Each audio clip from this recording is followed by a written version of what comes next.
Hello, this is Pigsy doing a video. I was working on a flat earth model previously, and the only issue with the flat earth model is that in physics it's not going to exist as a flat disk spinning through space, not in a three-dimensional sense. What we got is different dimensions of reality in different structures and dimensions.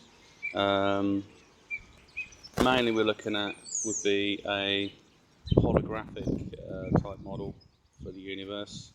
There's other things as well we need to be aware of, that if it's holographic, it doesn't necessarily obey these 5 laws of the sensory perception, and that light goes beyond that, frequency goes beyond that. Anything else you can receive in the cosmos, and that your mind affects what you see and perceive. The universe kind of gives this carrier away, you pick it up and translate it. They were saying there's an anomalous kind of sound, so we can cover some of these bases of debunking. They talk about flat planes and everything's flat and so on. Some of that could be to do with the actual your abilities is to translate something into a model that's feasible. If I was going to hunt something, I wouldn't want a bent terrain in my mind. I'd want to be able to see the target. It's for targeting purposes. I think the Earth's probably an odd shape. I mean, there's other things that we don't know about it. It could be quite possible that the Antarctica is humongous, and that's why it took so. That's why there's stories about sailors who couldn't sail around it or navigate it. It could be that it's twice the size it is. Different planes of reality. So it's a complicated issue, but I don't think I'd run with into fairy tale mode. The stars. But basically, an example of we talk about. I've just mentioned that flat plane. Your mind corrects that reality. If you see something in a distance, it still has the same light source signals reflecting in their data, but my mind is able to perceive it is in a place, in a location. Same if I couldn't hear something, someone shouting, I could still tell if they were shouting from a distance or they were shouting nearby. There would be telltale signs, and my brain could translate it. So a bit like I'm looking at some birds far off in a distance at the moment. Why is there a distance? Why am I perceiving a distance? It's a part of this. In order to create a feasible reality, certain conditions need to be preset, and so that's why you've got things like time, and you've got distance and other things. But I think once you fully appreciate what they are, then at a later date there might be a way to sort of manipulate that using your conscious mind, rather than any sort of using your light body.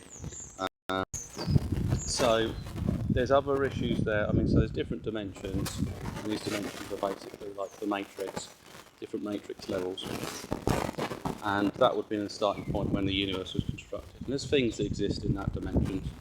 Not everything runs around with a light body, but things that do have a light body, then obviously they relate to reality slightly different. There's also different layers in these dimensions. There's perceived different worlds or inner worlds. I quite strongly like the inner Earth model. Basically, space doesn't. A dense object doesn't necessarily have anything filled in the middle of it. It just has exterior. It has a construct on the outside. But in different dimensions, it can have different layers and different frequencies. It's a bit like the idea that something can pass through a wall if it's in the right type of density and frequency. So there's so much to learn. There's stuff in science that doesn't fit, but there's also this area where, if it's a hologram, I'm perceiving this reality, I wouldn't accept it under certain rules. So like I mentioned, if I see some bird at a distance, if suddenly that changed, and everything I looked at, I could see it was overlapped and it was straight there in my face, I'd probably have a massive headache. It's no different than a computer game. When you play a computer game, you're looking on a flat screen, but your mind is able to perceive this reality, and it becomes a part of you in that sense that you perceive depth, distance, and abilities within this game, and then your mind becomes a bit hardwired to it for a bit. So I'm not going against flat earthers. I'm just saying that it might be running the wrong direction. If you wanted to look at, say, stars, and this cognitive notion that they're probably just 1,000 miles away and they're just a bit artful, to be honest, that would be perceived wrong. I mean, it comes down to this basic law, is that the light comes across, the universe is full of light runs at different frequencies, but my only translation and perception is like 5% of that reality, and so therefore I am seeing almost like a particle stream of that, and then the light in itself, more into an X-ray. It's off the scale for my ability to understand it, but it's just because the distance is still there. It still bears that physics. I mean, so it is still far away. You could probably size it up to where it would be. I mean, distance, at one level, it's an illusion. But if in this reality, in this type of light spectrum frequency, it would take me it's light years away. I would like to think I could just like jump in a craft and fly there, but so there's a lot more that's not understood about our world. And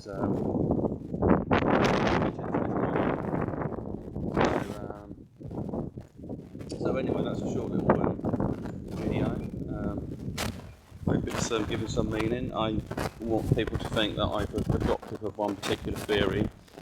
I think the holographic stuff and the quantum physics and the metaphysics and then kind of sides of things make a lot more sense. Like light and light density, frequency, and if you change that, you can change reality. And things like that are quite more intriguing to modern beliefs, and also parallels into religion. But it is kind of like, don't jump too deep in, just analyse what's being said, but don't dismiss it either. So it's kind of getting a balance right. Okay, well, this Pigsy sign off, and that's the video. Bye. I'm going to just continue my talk. As you said, I teleported into my flat. Yeah, basically, I was just going to touch upon our senses, and let's get light in your face. Yeah, just touching upon your senses. I mean, if we wanted to sort of debunk models slightly, then if we say take our sensory perception of hearing, that we use a filtration system with sound, so that we can basically extract one person's voice in a crowd and that kind of thing, and understand what they're saying. But actually, what you're in is a white noise. It's no different with light. There's light all around me, but I can only see things that have basically come from other sources, like they're being reflected off a wall, and it's given me a blueprint of information that my consciousness and my mind has actually translated. So if we look at things like things in the distance, I mentioned there's usually a point where it ends, and they use the flat lines to kind of target that. But to be honest, what you're seeing in there doesn't necessarily even exist. It's a representation of what's out there. It's no different, like I touched upon, when people play computer games, and basically sometimes you get in the background as you get closer. Actually, the background's almost generated. It could be that that's to maintain this holographic simulation, because otherwise, if I saw something I couldn't fathom or understand what the actual reality, basically some people have a complete mental breakdown, which they have done. They've come across things that haven't equated to their reality, and it's basically caused them just to have a complete mental breakdown. Look, I think somebody who was a pure skeptic met some type of alien being or had someone on camera, and that reality was so far-fetched for that person that he just decided he must be completely mad, because that's the logical conclusion, is that it doesn't fit into my world, so therefore I must be, basically his whole mind's just fallen apart, because he's built up a structure that doesn't fit, that all fits a type of paradigm and view of reality, and then once they're broken down, it's just led them to the point of madness. So with my eyes, they're perceiving things at different ranges. The information's coming across but there's also something else. There's a field of energy between that, because some changes must go between the source to myself. I mean, I guess my eyes take in two different points of information, but even with one eye, I still perceive the same distance. So there's something that goes on, that like layers, that my brain can perceive the distance as being, this part of the hologram or this layer. So it falls into a field of vision. I can almost see it now. It's almost like the thickness of the onion, basically. So things that are close, have got more detail, have more compact information, but they don't have other types of information. And then the next level is that you'll perceive things at a certain size, distance. So you've got a medium range, then you've got your long range, and then you've got super distance. I've touched upon the stars. I think basically with a holographic image, you've got the light, that's the shape of it. But the information of what it is, I mean, basically travelling the distance through space, your mind has to basically, some people might actually see stars at different distances because of their perception. So, two scientists could have an argument basically in how they perceive things, but actually miss the point. So, they might be so caught up in it, they might say, well, I've measured it at this size in my sight. Or if they drew something they saw, and the one said, no, that was this, and then there'd be this kind of debate would go on. And then they miss the fact that a perceived source of information sent through frequency and light, they come across, and it was transferred, this information, to them, and then their mind and their consciousness reconstructed that. And I think maybe the interconnection is probably the consciousness, how wide that is. It's the like quantum entanglement. So if you see something, basically something's there, and in reality, because your consciousness is focused on this object, it also is connected with you. Now that might sound a bit weird, but if you've ever been walking around or standing somewhere and someone's been looking at you, and they're looking at you, but so there's you suddenly think, well, somebody's watching me or something, and then you've just looked over in that direction, you see they're staring at you for a few seconds, or enough time that they're obviously thinking about you. So that's quite a interesting thing. Other things that within this conscious, I mean, you've got possibly also you've got if we want to talk about who can develop abilities outside of what your known reality is. So you understand there's senses, and then there's perceptions, and then expanding in perceptions. Like a lot of people have had things where they've had, they would say it's like a jinx, coincidence, but they've basically they've picked up on something. Like if they've said something what someone's going to say before they've said it, and they're not too sure. They usually dismiss these things, or they see it as like, oh, wow, that was a fluke, that was a bit of luck. Well, what if it wasn't? What if you're touching upon another ability there? So you've got what we could call a short range telepathy there. Or you're able to read the frequencies this person's giving off, and it's giving you this information. Or even that thought is its light itself, and you're able to read that frequency of information. So there's different sub-levels there. But the difference is that some people may have the, you could call it, they could call it empathy, or say you had some type of intuition.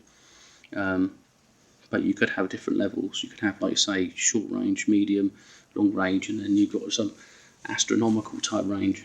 So you perceive something, the other side of the world, where you couldn't physically see it. You could perceive something the other side of the galaxy. And then it would depend on other different things. Who want to explore this type of reality, depends on the frequency. If you've got something with the same type of frequency as you have, or there's synergy, then you'll more likely have positive results than if you've got something that's more disruptive, unless you're able to transfer disruption in there. So just continuing it, I talk. Also have other things to debunk about the flat Earth model. I think it was debated that if a hot air balloon went up in the air, that the planet should move, and the balloon wouldn't have to go anywhere and travel a great distance and so on. I don't know about the speed of the planet and how that relates, but energy doesn't have any of these kind of limitations. And photonically, it's also wired into the sun, and it relates to things. It's like the Earth has its own inner sun as well. So there's, like I say, different layers of the reality. The only way to do is look into it. It could be the reason why the elite are digging around underground, just finding different ways. They're exploring new places to take over, I'd imagine. Explaining the laws of gravity and so on, I've touched upon it before, it's basically falls into what's known as the law of attraction, and things of similar frequency are attracted to each other. Some things have a kind of compatibility there, or they have some synergetic connection, so they're drawn to each other even though they might have some indifferences about things. So they might have, say you've got, with oxygen, it's a mixture of gases, so it has a relationship with each other, them gases, even though they're different gases. It's not like I walk along and I can smell the difference, because it still does what it needs to do. Water finds its own certain level and sticks together. It has elasticity about it, and then it creates a membrane around itself. So that creates its dimensional boundary. And then it becomes, rather than one droplet of water, it becomes a pool or lake or so on. It has certain characteristics it takes on as it becomes uniformed. So this is based on frequency. Same law of physics applies to myself. That I wouldn't have so much water if it wasn't based on frequency.